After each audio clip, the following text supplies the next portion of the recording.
And tonight he's going to be talking about lies. Over to you, Rowan.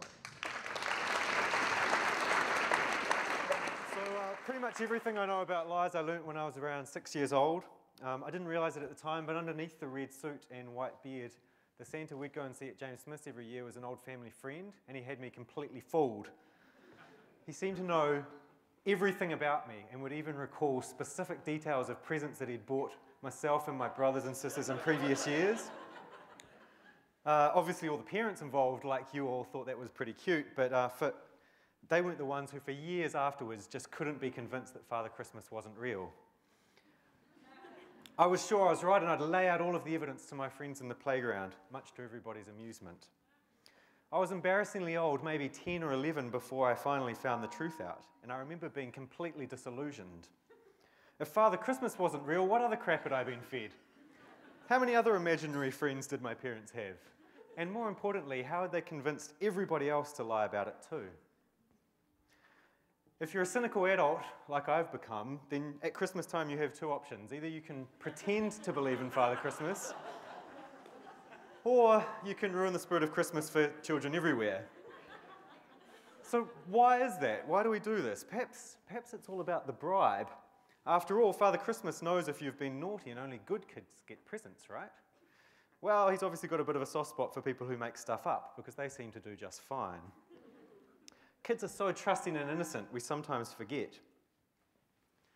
We accused this little guy who's now 3 years old of lying to us the other day, and in his defense he said, "I wasn't lying, I was sitting up."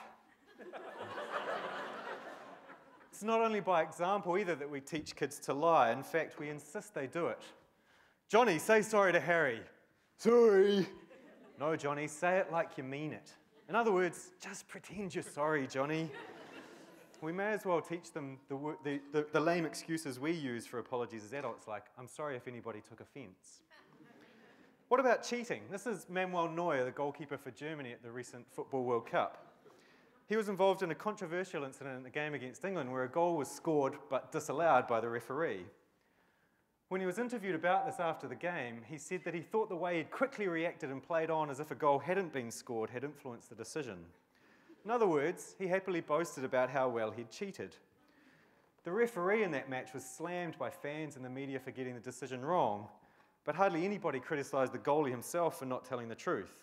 He was the closest one to the ball and the only one who probably honestly knew whether a goal had been scored or not. But imagine how unusual it would have been for him to simply admit the truth. A counterexample. This is Alberto Contador, who last week won the Tour de France for the third time. He took the lead in that race by winning an important stage when his main competitor broke his chain as they raced to the finish line. Although he didn't break any rules, strictly speaking, tradition would suggest he should have slowed down to let the other guy catch up. He obviously decided that tradition wouldn't apply that day and was booed by supporters for the rest of the race as a result. So is it cheating if you can get away with it? Sport's actually full of ethical dilemmas like this. Is it smart for a batsman in cricket to walk if the umpire doesn't give them out? Is it okay for a footballer to pretend to be fouled to try and milk a penalty? Is it acceptable to take performance-enhancing drugs if they can't be detected? Do we mind if our own team cheats, or only when we're the ones who are cheated? We're happy for this guy to break the rules when he's playing for the All Blacks, but not so much when he's playing for Canterbury. You might say this is just sport, and that's possibly true, but I'm not sure. Neuer, Contador and McCaw are all professionals, as is this guy, Bernie Madoff, who last year was convicted of running the largest Ponzi scheme in history, defrauding thousands of investors out of billions of dollars in the process, with some simple lies. Just another cheat who for a long time got away with it. So in the few slides that I've got left, let me try and tie some of this together. We all lie and cheat when it suits us, and it's a behaviour that we reinforce in young kids from a very young age. But it still makes us angry when others lie to us or beat us by cheating. I'm not suggesting that we all become brutally honest. Most of the time when people ask, "How are you?" they don't really care to know the truth, so you should probably just say whatever you think they want to hear. Just be aware that whenever you do that, whenever you lie or cheat or spin, you allow a gap to develop between perception and reality. This gap always closes eventually. It may happen quickly or it might take years. The bigger the gap and the longer you leave it open, the more painful it's going to be when it snaps shut. So please, if you take one thing away, please tell your kids the truth about Santa before they get too old.